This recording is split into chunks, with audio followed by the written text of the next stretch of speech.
Now, the Prince and Princess of Wales have today announced a mental health support system in Sandringham. William and Kate are co-funding a new pilot programme with Norfolk and Waveney Mind to help people in those areas, and it's set to begin in the new year. With me now is our royal correspondent, Rhiannon Mills, to talk about this.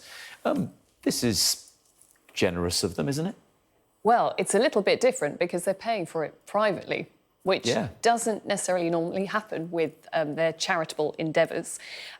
Basically, what they're doing is mental health, of course, has been a cornerstone of their work for years now. They did that Heads Together campaign with Prince Harry. They kind of really helped to kind of break the taboo around talking about mental health. So it's something they've been doing for a very long time, but specifically for Prince William, he's become more and more interested through his Duchy of Cornwall about the mental health impact on people in rural and farming communities, the work that they do, and how difficult it is sometimes for them to kind of get support. So what they've decided is to put their hands in their pockets and decide to kind of co-fund this pilot in Norfolk, of course, an area they care a great deal about.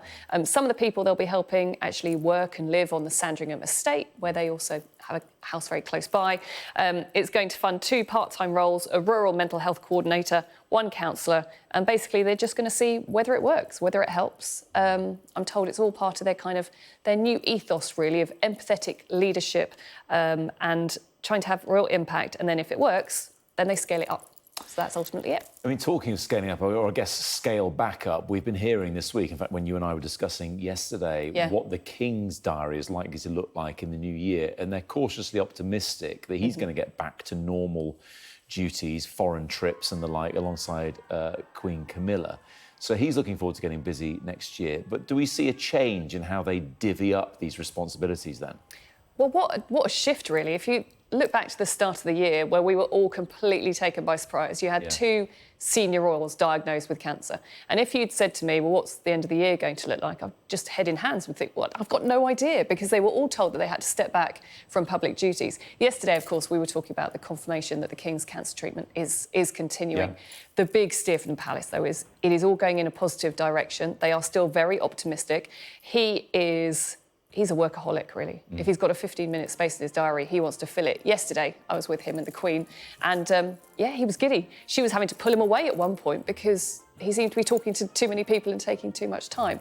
So I think there's all of that. With Kate, obviously, she would have been delighted that she could go to her carol service this year and host that. That's a really big event for her. But I think it's been a really significant year for them. I think for all of them, it's maybe not a reset, but also, well, certainly a recalibration in their minds of what matters. Family is really important, but also how they want to connect with the public as well.